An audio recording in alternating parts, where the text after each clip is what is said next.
Hey, Tom from Splitboard HQ here. Just wanted to check in with a bit of an update about Spark bindings. They've made some changes to their T1 system with the new ST binding. So we just wanted to show some of the differences between last year's model or the previous generation of the T1 system with the new ST or Smooth Tour binding. Now we're in a cool position where we've been helping Spark out for the last 8 years as their Canadian warranty center. So we've seen what's gone wrong with some of their bindings over that long period of time. And it looks like they've made some really substantial improvements to the durability and ease of use of the binding this year. I just wanted to highlight some of those key differences. Here we've got last year's Spark Arc binding. Now the Arc's been a fantastic binding. It's got a little bit of a surfier kind of feel to it and a lightweight feel, but it's been something that we've been a bit weary about offering to people that are really hard riders or maybe over that 180-pound kind of weight range, just because there's been some durability issues with the base plate when you really push this binding. They've addressed some of that this year with the new ST binding with subtle changes to the base plate. So that's where we'd like to start off. The new Arc ST binding stands for Smooth Tour. Now the Smooth Tour element we'll touch on a little bit later, but the first key difference between last year's binding and this year's binding is a bit of improved durability to the base plate. They've got these notched out positions along the side rail here where they used to remove all of the aluminum. This year they've left a little bit inside of those notches to really help improve the durability. Typically we've seen cracks happen right where the connection to the whammy bar or riser heel piece is. That section is now heavily reinforced. So definitely have a lot more confidence in this base plate, even if you are pushing over that 170, 180 pound threshold or just want to ride a really hard binding, but have a little bit of a softer, more surf-inspired kind of feel to it. All right, now some of the changes they've made incorporating the Smooth Tour or ST element.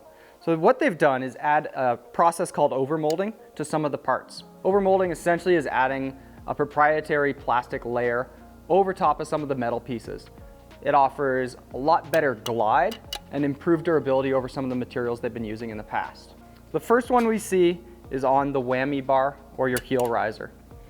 They've added this plastic element right here to both sides just to help it glide along the base plate a little bit better.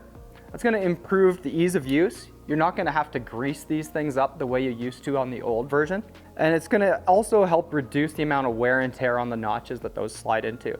So you should have longer lasting, easier use of whammy bar, and you're not going to need to maintain it quite as much. The other place they've added the ST to is actually on the touring brackets. Previously, they used to use a brass insert for the touring brackets. We found, 40, 50 days of hard touring, or if you had any damage to the snap block that helps incorporate that system to the touring element of the board, you would wear out that brass insert. This year, they've done the overmolding right on top of the aluminum. So it's allowed them to have a thicker aluminum, less recess for where the brass insert would have been placed. So you're getting a smoother feel and operation of the binding while in walk mode. And they're saying that these last potentially up to 4 times longer. So if our math is right, you should be seeing at least 200 days on those touring brackets before you see them really see significant signs of wear. So the last thing that Spark really kind of changed with the ST binding this year is the high back. It's really quite the same awesome rip and flip system. So you've got that really good walk and ride mode with easy adjustability, but they've given the overall high back a little bit of an asymmetrical shape. Again, improving that inside edge kind of catch, but also allowing it to have a little bit more surf-inspired shape. All around, really significant and nice improvements without changing the whole system altogether.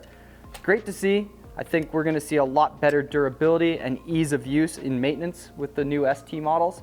So a significant upgrade for this year. The one last thing I did want to mention is that the new whammy bar ST models are sold separately, but are not backwards compatible. So you cannot put the ST whammy bar on your previous generation of Arc or Surge bindings. The ST touring brackets, however, are backwards compatible. So if you want to get rid of those old brass inserts, have a little bit better glide and more reliability, the ST touring brackets are sold separately and can be upgraded to your previous generation of Spark bindings. So that's it for the new Spark ST bindings. They've done the ST Arc and the ST Surge in both the standard and pro models. So check them out. You can always visit us at splitboardhq.com or hit us up if you have any other questions. Thanks again, and we'll hope to see you soon.